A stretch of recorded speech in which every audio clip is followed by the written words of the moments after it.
I'm Brandon Amoroso, and this is the D2Z podcast, building and growing your business from a Gen Z perspective.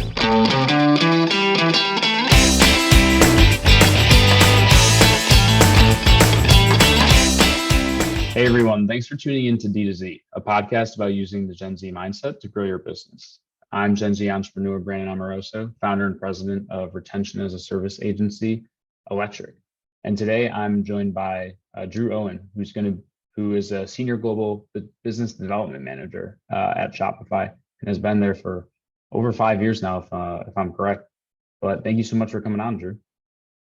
Yeah, Brandon, you and I always have so much fun chatting in the real world. So this is fun. Hopefully we can emulate the same environment here. I'll have to bring my A game. Almost the same environment, but not quite like Vegas. So before we jump into some of the topics I know we want to cover today, can you give everybody just a quick background on you? Yeah, so been at Shopify for 5 years now, and before that I was in kind of the ad tech side of the world and working with a lot of merchants that were on Shopify or trying to get on Shopify, but more so just selling direct to consumer. But at Shopify, I've sit on a few different roles. So I started on the Shopify Plus side of the business, working with merchants and helping them evaluate Shopify and ideally move over to Shopify. And then from there, I went over to the payments team and worked on Shopify payments and Shop Pay installments, Shop Pay, all of that. And then for the last 2 and a bit, I've been working on the global business development team, which is really global business development is really our way of looking at different groups of Shopify merchants or potential Shopify merchants. And we typically focus on edge cases. Why aren't these merchants on Shopify today? And then we look at for ways to bring over to Shopify, and we traditionally do that through new partners and new channels. And actually a good example is the partnership we have with drinks.com. There is a ton of wine merchants out there, and maybe some are using Shopify, but there's a lot that aren't using Shopify. So we were looking to understand why aren't they using Shopify? And is there a partner that we could work with that would open up that entire industry for us? And drinks.com is obviously the best in class partner with that real-time tax compliance engine. And if we had that available in our checkout, could we go and win this entire industry? And so that's kind of like an idea of how the global business development team functions. And within global BD, then there's a number of different programs like the drinks initiatives. And within there, so I lead our private equity and venture capital practice, or our global investor partner program. And really what that is it looks at partnering with private equity and venture capital firms that are investing in the consumer side and helping them understand Shopify, we try to understand their challenges and what's going on with them and what they're looking for and their priorities, and really figuring out if Shopify is a good fit for their portfolio companies. Got it. And what are some of the ways that you approach those relationships differently than you might have when you were doing like direct selling to Shopify Plus prospect? Yeah, with Shopify Plus, it was very tailored to what that unique brand needs. It's always like the pain of moving to Shopify has to be less than the pain of staying where you are. And so what are your priorities? What are your unique challenges? And it's always back to that brand, because every brand is, in their eyes, very unique, and there's a lot of uniqueness to those brands. But so the strategy for them is understanding what that individual brand needed to see on Shopify and what they're striving for and how we can make that happen. When it comes to private equity and venture capital, they're more or less a really large merchant through one lens or another. They have portfolio companies that are either selling online, not selling online, different segments. But when we approach those, it's really what the portfolio company needs and how they operate. If they're really focused on decreasing operating expenses or getting access to new channels to help their portfolio companies grow, then it's more so approach from the firm level to understand high level, what does this firm look for? And then how can we pare that down to the individual use cases with their portfolio companies or individual brands? So much more to very high level with the firms themselves, they also have unique challenges and priorities that individual brands might not need themselves, but as a whole, they need to see that stuff and it's important to them. So, and then maybe the individual brand stuff more kind of micro to what that brand needs. Do you see a lot of the sort of firms out there being an active participant in technology selection for their portfolio brands? So I assume it's a little bit different than, like, sometimes we work with parent companies where they'll have a lot of portfolio brands, but they're direct owners of that. And so they'll typically be pretty heavy-handed in tech stack selection. But what do you see on the VCP side when it comes to that process? Kind of depends on the individual firms. From the venture capital side, because they're so active and they have much larger portfolios and then because they're traditionally investing in earlier stage companies, so Series A's, B's, C's, they might not be as hands-on, but they're trying to understand, if we invest this money, what's going to give our portfolio companies the best chance to grow and grow quickly. And so some VCs will write checks and kind of let the founders run and be there as a support lever when it's needed. Other VCs will, jump in and provide that mentorship or guidance. And in that case, they're much more active. And then from a private equity side, they're more so looking at investing in companies that, they see really good upside. And if they could support that company in a number of ways, and Shopify is usually one of them, can they grow that company to a certain size where they can successfully exit? So I'd say to kind of pair that back to both, a split between very active and inactive. The change that we've seen in probably the last year is a lot of these companies are looking for scalable processes. So if they look at their portfolio of 10, 20, 30 companies, they could be using, 10 different e-com platforms or a custom stack, or, they could be using a ton of different things. And when they have individual merchants ask for support or guidance on certain areas, the breadth of knowledge has to be so far. And so what I've seen them doing more so in the last year is really understanding who are our top partners in each of the various segments. Like who's the e-com platforms that we should know a lot about. So when things come up, we should have some answers to their questions. If you're highly customized and you want to do this, like what's the platform for that? If we're looking for scalability and growth and you want to really build above the value on, like maybe it's Shopify. So building up that really tight tech stack so they can have those recommendations. I think they're also looking for it from like the economies of scale lens. If we brought our portfolio of 20 merchants to X platform, could there be some upside because we have a ton of brands and we're not looking at an individual brand. So there's probably some opportunity there, but yeah, I'd say maybe to answer your question, I'm going around in circles here, but yes, a lot more in depth with the tech stack and how they're in the evaluation process, because it's important to the overall portfolio.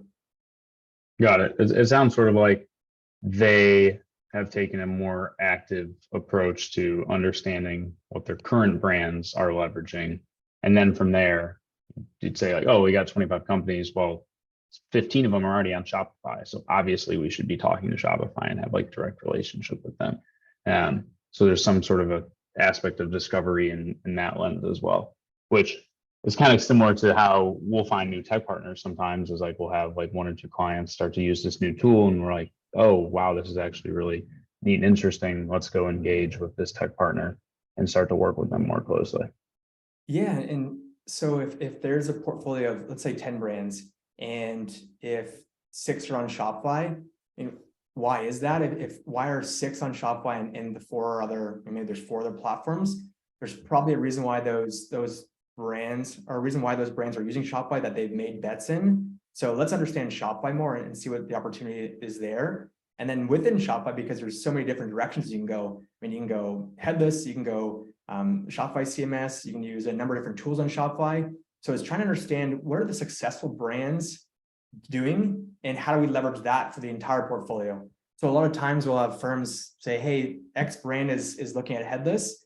and they're bringing up some really unique points that make us believe that it could be a good fit.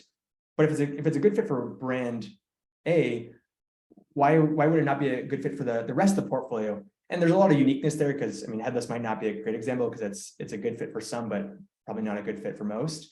And being able to just leverage what individual brands are doing from the portfolio levels is also really powerful. And when you can nail down your tech stack, you can make those decisions quicker. I mean, look at Klaviyo too. I mean, if there's certain brands in a portfolio that are having awesome success with certain flows or certain tactics, can we leverage that across the portfolio? Well, I mean, you see, I think it was at an event I was with you in New York, where one of the, maybe it was a VC or PE company that was there, but they had set up some sort of proprietary analytics dashboard that was pulling in the metrics from all 30 of their e-commerce websites, and a vast majority of them were on Shopify, but some were on a few of the other usual suspects. And then they were also pulling in all the ads data as well. And then like once a week or once a month or something, they were pushing out these insights to the media buyers of the various different portfolio brands. And I thought that was really neat, the ability to start to leverage sort of their scale and size to be able to help benefit and be more of a value add than just the check being written to the companies that they're working with. Yeah, and that was I think it was TCP. And yeah, the other things that stood out to me from that and kind of that related to this conversation is being able to leverage the success of one brand and scale it across multiple. And I think it's very similar for the tech stack as well. I mean, especially now when in that same talk, I think there's a little bit of debate, but if customer acquisition cost is harder to scale and leverage these days, you know, what are the areas of opportunity of tech that these merchants are already using, and how are they using it? And then how should we be looking at that from the portfolio level? And I think one of them, like if you looked at an individual brand, they were doing some really cool things on retention, and retention is, you know, kind of you hear it way more now than you did 2 years ago. And so if one brand is using a returns platform and they're increasing retention, can we take those learnings and scale it across the portfolio, and then also double down on our tech stack and make it more of kind of the preferred tech stack for these companies? So when they come in, hey, here's what you should be looking at because here's the success we've seen across the portfolio. But yeah, I mean, lots of opportunity. What are some of the trends that you're seeing across? How many you've got to have hundreds of VCP firms that you're working with over at Shopify. Are there any sort of macro consumer trends that you've noticed or are able to pull out from your relationships with them? Yeah, I mean, there's a ton. I think from the firm level, it's looking at what technology are we already using today, but we're not taking full advantage of. And so if you're looking at potentially a rewards platform, instead of going out and building a new rewards platform, or could we leverage our subscription platform and build something into that leveraging Shopify flows or Shopify tags, and then being able to send that to their current subscription partner and then building something off that. So looking for opportunities within the tech stack, I think is kind of high level. And then within that, I think, well, I've heard a lot about kind of that influencer space. And I think it's a really interesting play. And the way that one firm brought it up was, okay, so like if you go like the natural progression of like a D2C business, and this is maybe more VC, because let's say a business starts growing and they're primarily going through D2C. They get to a certain point where it's okay, now it makes sense to go wholesale. And then as you expand, I mean, you look at a Nike, how long they've been doing it, they're going back from, okay, we're at wholesale. Let's actually move away from wholesale and go back to our D2C. And anyway, the one firm that brought this up was in terms of the wholesale and shift to more back to D2C and kind of using this influencer side is, okay, if I want to get into a certain demographic or a certain geographical location, I could go through the wholesalers, or is there a really unique opportunity for me to find 10 influencers that have a massive reach in that area? And how do I work with them and get all the benefits of using an influencer. I mean, you got the social media outreach, you got the credibility and trust, you got, I mean, they have massive audiences, they have tons of engagement, cost effectiveness. I mean, even the SEO capabilities from just working with influencers and promoting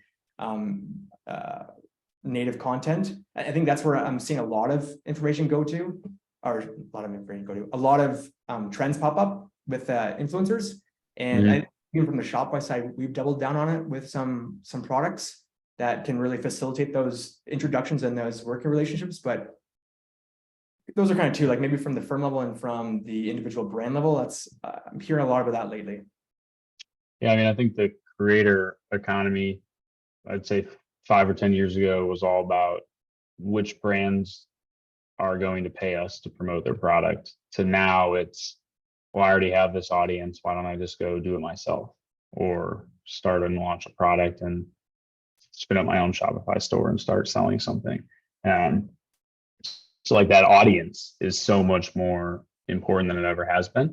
And like, I feel like you build the audience and then you build the product now, versus historically you'd go out, do R&D, make a product, and then you'd go try and capture that audience. But these influencers, they already have that audience built.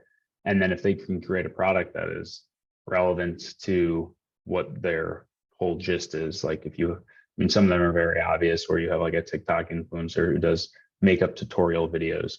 Like obviously he or she is going to start some sort of a skincare company. But then there's others where maybe it's not as black and white. I think that's really interesting. And especially because with our work on the drinks.com side, like that's historically what we've done up until this point with Shopify, where we have that tax and compliance solution that supports the producers directly.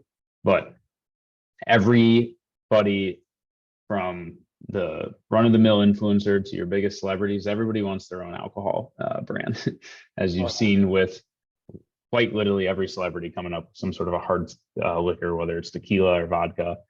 You've seen some massive exits with like Ryan Reynolds and whatnot in that space. So that's what I'm really excited about, sort of the intersection between Shopify's focus around creators and enabling them, with the ability for us to help connect them into an industry and a product category that historically has been walled off from those who are not licensed.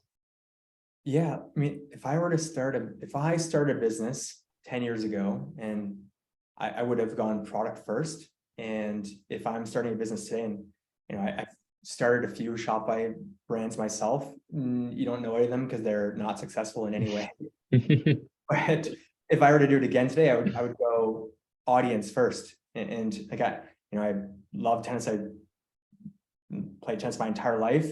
And if I were to build a tennis brand today, I would go, cool, like how do I get the audience first? How do I find that niche audience? How do I get them engaged? And then I would probably go product second, and I would leverage the audience to figure out what is the unique challenge I could solve for them. And I mean, I already know my brand. I would go tennis shorts, because there's no good tennis shorts out there, and there's very few good D2C tennis companies out there right now. I guess everybody still buys from the Nikes and the Adidas and Bob Butts of the world, but yeah, it's just interesting how it's changed so much. And then from the data side is so interesting too, because I remember from when I previous to Shopify, I was at this ad tech company, and we worked with a lot of these publishers, and the publisher side was so interesting, and it makes sense with Shopify. But so they would have these massive audiences, and they would sell advertising, and then they got into this affiliate link game. Like, I mean, a small publisher would have 1 million unique visits a month, which would be pretty big for a D2C brand. But they're more or less always just renting the eyeballs. And so for them, it was like, okay, we can start with affiliate links, and you start to drive traffic through, commerce, but you're giving margins to Amazon or marketplaces. And then the next iteration was, cool, if we have these audiences and we can start, we can look at the content that they're most engaged with, and then why don't we build products around that? And I remember there was this one publisher that would use their articles to figure out what the product development should be, and then they would spin up these side companies. And one of them was like this weighted blanket. Okay, if I know our readers are interested in sleeping, what products are not meeting their needs today, weighted blanket could be really cool. Spring up a side business of weighted blanket, and then grow that to a certain point, and then either exit it or kind of double down on it. But it's just been so cool to see how the audience has shaped kind of product direction versus the other way around previously. Yeah, whereas you sort of almost built products in a vacuum, or even if you did research and tried to get some sort of a consumer insights, it was always, I would say, biased or flawed in some way, versus going to the masses via a channel like TikTok or SEO of Google, YouTube. You have a lot of creators out there as well. And you see it happening more and more. Like Wine Folly launched a wine program, I want to say about 6 months ago. And I had been reading their stuff for maybe 5, 6, 7 years before that. But they were purely content for the first like 10 years of their business. But now they have sort of the tools and means at their disposal to go out and actually like create the product. And so versus having the affiliate style model where they're sending out like links to other websites and whatnot, they can just promote their own product and take all the margins for themselves. So, and they have that trusted source too. So, like, is that one of the most exciting things for you and for the drinks team? Because like I look at wine, I mean, I love wine, but you go to these wineries and you find a bottle that you like or a winery that you like. And in my case, it was when we went out to British Columbia and to Kelowna, we'd go out there and try all these awesome bottles of wine. And then, when it was time to go back to Ontario, it was like, cool, like, I guess I'll never try this wine again because I just don't have the LCBO here. And the opportunity is like, why would you lose me as a customer? I mean, I would engage with you further. I mean, I would probably follow your Instagram. I would probably follow you on wherever. I would learn more about the wine and I would order it online, but there's no opportunity. And you're just kind of saying goodbye to I don't know if I'm a high value customer, but I would buy a lot of wine. So maybe I am. You're just saying goodbye to me until I come back to Kelowna again. Yeah. The ability for wineries specifically, but just the alcohol industry as a whole to create direct relationships with customers has been limited for two main reasons. I mean, one is like historically you sell through the 3-tier system. Your product is in retail shops, and who your customer is, don't really know. You can see like where some sales volume and velocity is going through. But even when you go to test or try new products, I mean, a lot of it is just guesses and assumptions. Like, who the hell knows if people are actually going to like this label or this sort of flavor profile? But we're going to go for it. And a lot of it just is dependent upon shelf space. And is also pretty dependent on price range as well in terms of the category that the wine falls into, because that is a direct correlation with the type of customer and also what they're looking for. But the second thing is the technology. So like, yeah, a lot of wineries have wanted to, let's say you come to the tasting room and then you go home and let's send you some emails and texts, or let's get you on our subscription program. The reality is that the solutions that have been enabling the alcohol industry up until this point have been created just for the alcohol industry, which maybe like 10, 15 years ago, that was what made sense. But what makes sense today, and that's why we actually just launched it today as of this recording, but when this episode goes live, I don't know when that will be, but Wine Insiders was drinks in-house brand, doing like 7 or 8 million bottles a year around the US, was on a custom platform made just for alcohol. That made sense in 2013, but now we're on Shopify because the way to go about technology selection is to go with a best-in-class platform and then have whatever you need specially built for you built into that platform, because all these wineries are not getting the ecosystem benefits that you have on a Shopify platform, all of the various apps that are just immediately at your disposal and fingertips, things that I take for granted, like Apple Pay, Shop Pay, just payment method galore, not existent on any of these alcohol platforms. Freely available subscription plugins to help manage customer relationships, not available. So that is, I would say, one of the biggest sort of impediments to that. And then I guess third, if you add on to it, first being 3-tier, second being the technology. Third is, it is a industry of farmers and people who are very passionate about their product, but that doesn't translate into digital marketing necessarily. And because of all these hurdles when it comes to the 3-tier system, when it comes to the technology, hasn't been the sexiest industry for an e-commerce marketer to want to like roll their sleeves up and get into. Because why would I bother with that when I could just go work with coffee brands or shoes? And yeah, you can ship across the entire world. It doesn't matter. There's not any of these complicated rules or regulations. But with that, I think that's why Shopify and Drinks is in such a strong position, because there are so many impediments to selling online. That's why we built a solution that actually makes it easy for these companies. And so the early returns for the early adopters that we're seeing here are pretty tremendous, because you have every other industry essentially that's been modernized with like Shopify and best in class commerce platforms. And then you have the alcohol industry where you'll go to websites and it's like a mail order catalog. But now you have D2C brands that are digitally native that are popping up that have an experience that you would expect shopping from any other product. And so there's just a huge gap between those two right now. You have the digitally native alcohol brands, and then you have those that are still stuck on the legacy tech stack. And so it's really sort of a rush to get modernized, especially as there's an increasing amount of competition in the beverage space from other types of products.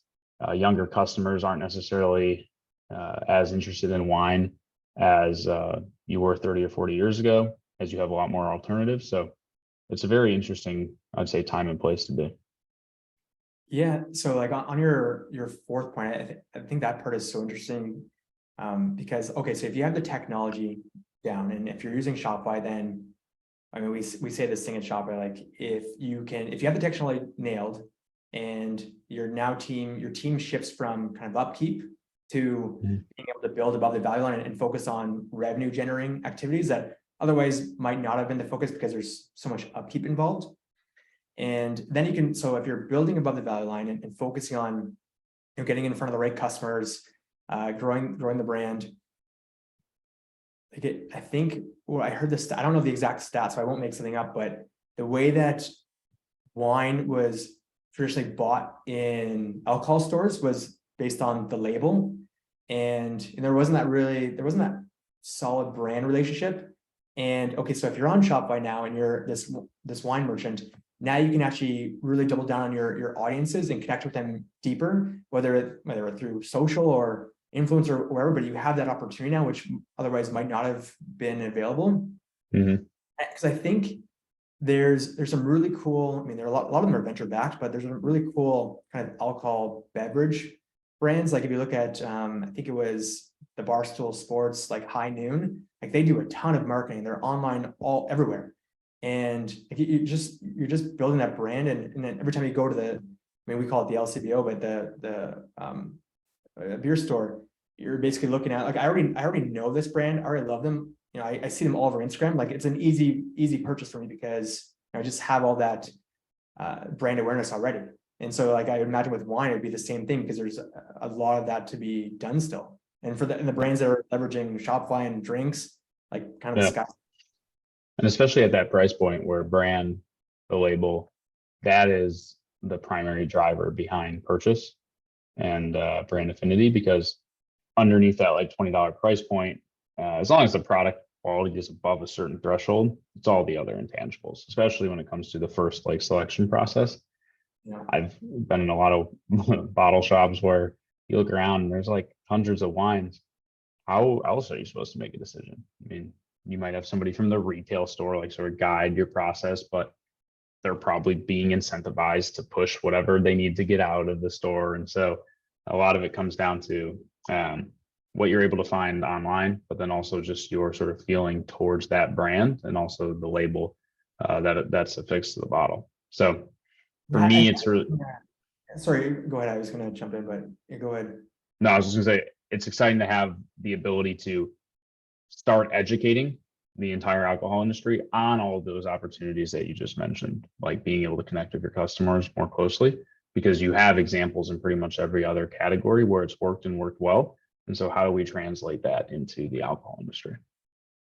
Yeah, I mean, how does the younger generation that maybe doesn't drink wine as their kind of their drink of choice right now, probably more of like, let's say 20-year-olds like maybe Bud Lights and whatever it is. Yeah. How does that customer as they age even get into choosing the wine that they like? I mean, for me, it was, what do my parents drink and what do they serve at the kitchen table? Like, okay, like I'll try this one, but a lot of the times, like the price range might not match up for what I want to spend on a first bottle of wine.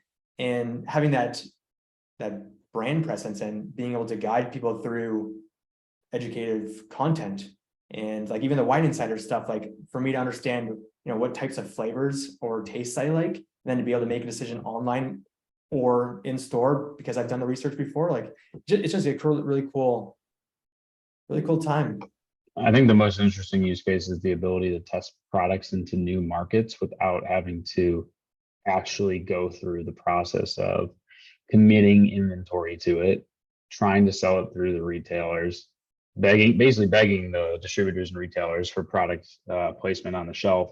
Instead, sort of flip the switch and say, we're going to test these new labels or test these new products on our online storefront, much lower minimum inventory requirements. And then you have the ability to take that to the distributor and say, hey, look, we just tested this new rosé with this label.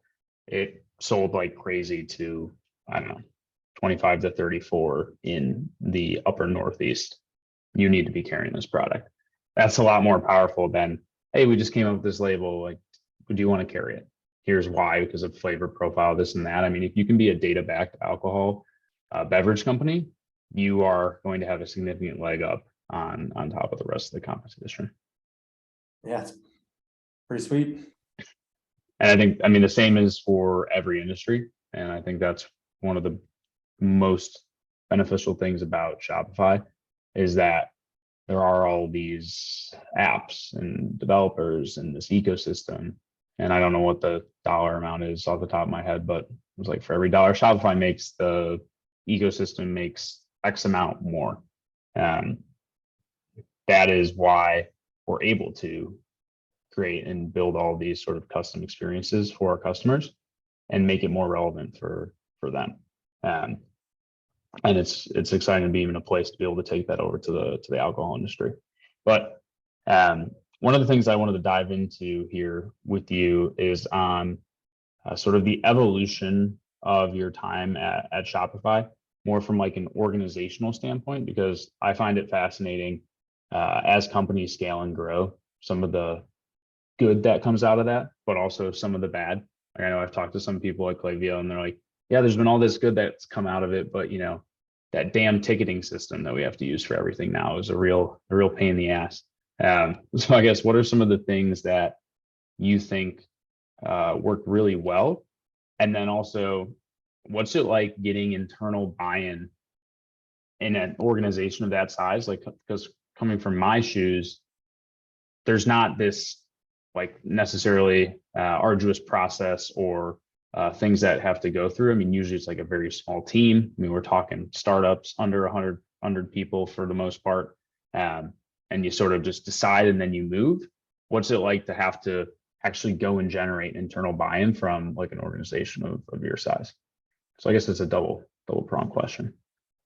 Yeah. Okay. So I'll see let me know if I missed anything.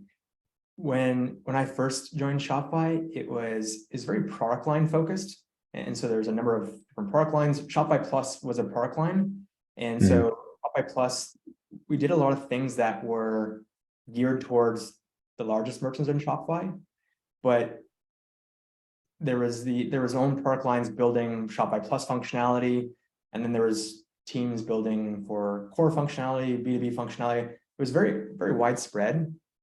And so I think as the evolution of it, bringing all products under the kind of the same, which is just core, like Shopify Plus is now just part of Shopify. It's just all Shopify, and anything that they build is for the betterment of merchants. And let's not bucket them into different sizes. And well, I guess we do that, but let's not build product in silos. Let's build it at scale, because likely whatever our largest merchants are requiring, there's probably a version of that would help a $1 million brand get to a $5 to $10 million brand. And so the evolution of the product lines and kind of all being together has been really helpful. It also allowed a lot of teams to collaborate instead of building things separately. With that, the evolution of that is I mean, one of the major benefits of it is just, again, being a founder-led company. Whatever Shopify builds, it might not, like, there's a safe way to build, and then there's a way that's going to push the edge cases. And if you're maybe I'm speaking out of turn, but if you're like a more of a manager-led company, that someone isn't the founder, it's probably easier to build like in the safe zone. But with Shopify, it's always, how do we push the boundaries? Because we got to be building for what merchants might not need today, but they're going to need next year or 5 years down the road. And that's why I think you see a lot of these partnerships start with Shopify, where if you're a custom platform, you might not have Apple Pay out the gate, but Shopify, if a large merchant needs this, let's pretend all merchants need this, and let's just build it and make it core to Shopify. So I think that's been really powerful. The other part, I think there's always positives and negatives this, but we're pretty decentralized as a company. So not having these massive ladders to climb within to get things done, like each team should be empowered to make those high level decisions really quickly. I mean, that also causes some turbulence sometimes, because are you getting the right buy-in to make these decisions if they're going to impact everything? But on the flip side, it's like, well, if every individual team has the power to make these decisions, we have to make sure it rolls back up to the betterment of merchants and the company as a whole. So I don't know if I answered your question there, but there's a lot of power within teams that do what's right, as long as it falls within to Shopify's vision and basically mantra of what's best for merchants long term, and find that. Well, it sounds like the structure of the organization has evolved to sort of keep the ethos that it originally intended. That wouldn't be possible if, like, I think now you probably have like 1,200 employees or whatever it is, but the structure you use today is not the same structure that you could use when you're only 200 employees, in order to keep the same sort of autonomy with each team member and make sure that there's buy-in. And because I've seen countless companies scale quickly, and then there's a lot that just sort of exists, especially in the like entry to like mid-level layer, where there isn't necessarily the same sort of buy-in or ability to effectuate change. And then that leads to a whole host of issues. But I think what is always very obvious to me, especially with all the Shopify editions reports that get released now, is I'm always just like, wow, there's so much going on at this organization, all happening at once. Like, I can't even imagine trying to keep that all organized, all the different teams, and my head just spins when I look at one of those releases. But then I start to think about, how do each of those things actually come to life and then all integrate together in a cohesive manner? I'm not envious of the people that are responsible for that. Yeah, I mean, they ship a ton of products, and I think so. When we talk to some of these large PE firms, and when they compare us to maybe older companies that are in the commerce space, and one of the questions was, oh, like you integrated or acquired this tech, why is it not live yet? And I think one of the interesting differences there from the product side is, okay, well, maybe a traditional company would, if they acquired this other company, they're just going to staple those two programs together and try to make that work. And what Shopify's always done really well is, if there's another solution that we're going to integrate, probably going to build it again from the ground up, leveraging what they've already done to make sure it's all the same code base and platform, so we don't have that misjoined experience with the merchants, because ultimately you have to do what makes the merchant successful.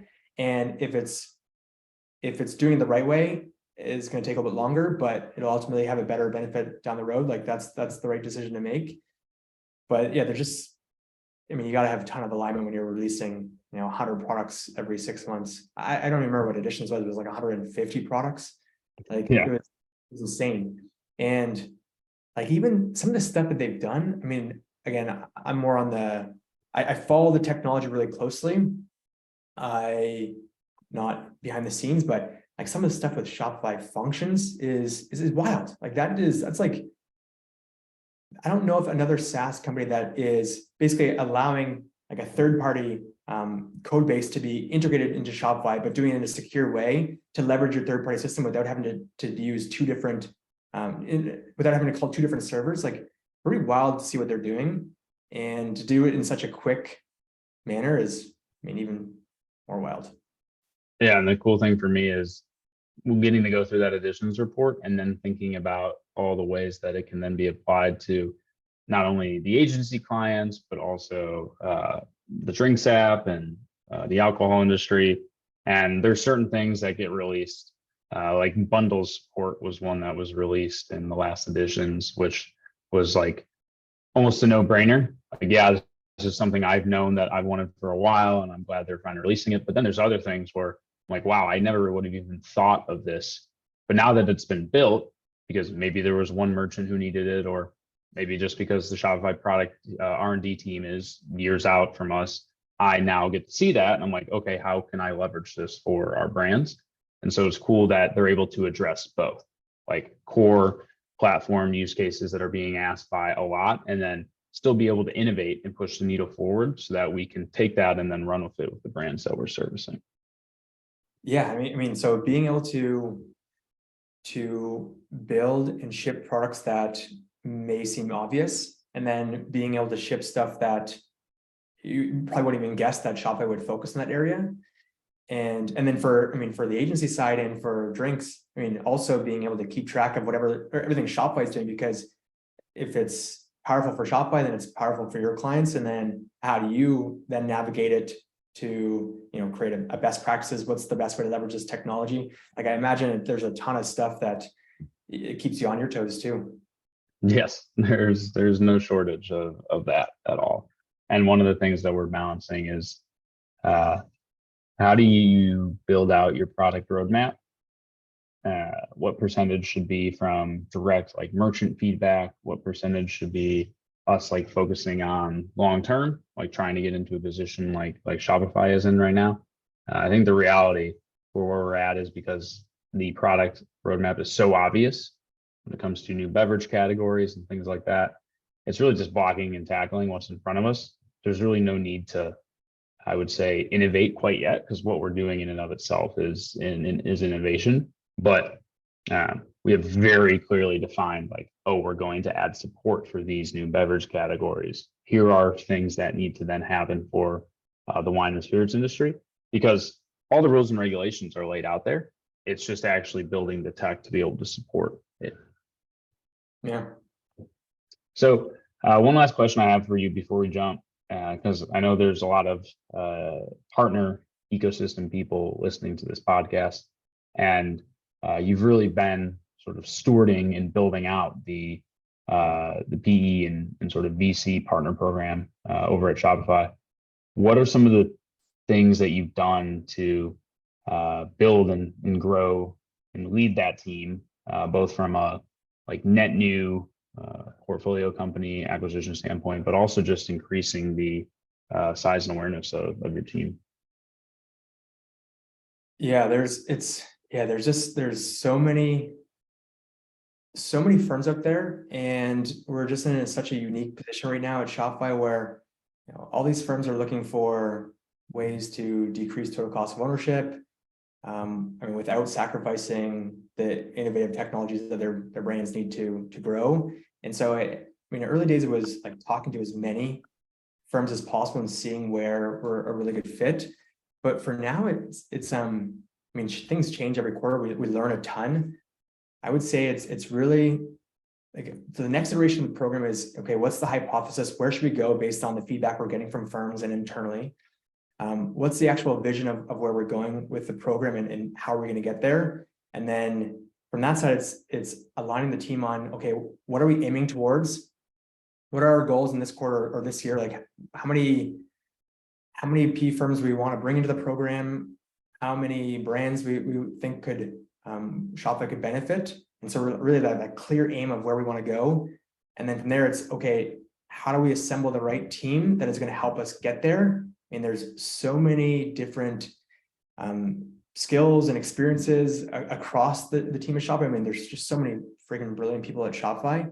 So what's the correct team to assemble to be able to get to those goals? And then how do we hit it? I mean, and what are we trying to achieve, or how are we going to work together as a team to achieve that? And I feel like every quarter, every half, the boundaries get pushed a little bit further. And yeah, I think that answers your question. Did I miss anything? No, that all makes sense to me. Are there any other sort of last tips or tricks, anybody listening to this, that you think you want to drop for them?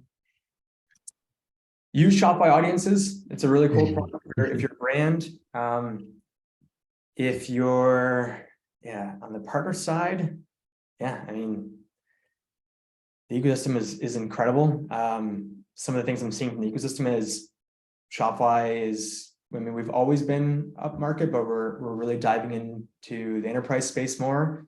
So what are the unique opportunities that enterprise retailers are going to need? I think that's kind of where the puck's going, and where there's a big opportunity, because I mean, there's a lot of these digitally native brands that flourish on Shopify, but what about the large retailers where they haven't had this tech stack change in 15, 20 years, and how are they looking at D2C? So from the partner side, where are there unique opportunities where Shopify is going, and how you can support merchants? Because I think that's a big opportunity.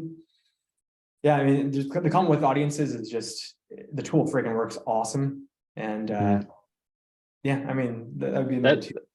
There's just another benefit of going with a platform versus going with like custom is shop audiences. And there's so many products that you all have released in the past year to 2 years that they just become more and more valuable every day as more merchants are using them and as more customers are using them. And these are benefits that you'll never be able to realize on a homegrown e-com platform, or you'll never be able to realize on a point specific solution for the alcohol industry. Like the increase in conversion rate that's going to come from the sort of passwordless login via shop keys. If I go on a completely net new website that I've never been on before, but I'm already a ShopPay customer, so now I have one click to purchase on this D2C website, I mean, it's going to be a tremendous increase. And that's like, just doesn't make any sense to me why the biggest companies in the world as well, like a Nike or a Lululemon, I mean, their checkout process sucks compared to me shopping from like a $2 million coffee brand that's on Shopify Plus. So I think commerce components is going to be really interesting to see how that evolves over time as well. I mean, there's like 4,000 developers at Shopify, and then the entire partner ecosystem. There's just so many people building for today and for the future. I mean, I don't know how you match that. And I mean, if you can use Shopify as a base case, just use your resources to push the limits. Like, where can you go if you had all the typical stuff taken care of? I mean, we're going to push time, but like, what are the things that you can explore? And I mean, it's awesome. I'd prefer to join the rocket ship than try and create a competing rocket ship. So that's how we're going to approach it. Yeah. Well, thank you so much for coming on the show today. Before we hop off, though, can you let everybody know where they can find you online? Yeah. LinkedIn's probably the best case. I don't use it often, but I'm on there. I would like to say Twitter. I post amazing things, but I have 0 posts, but I'll get on it soon, and LinkedIn is a good place for now.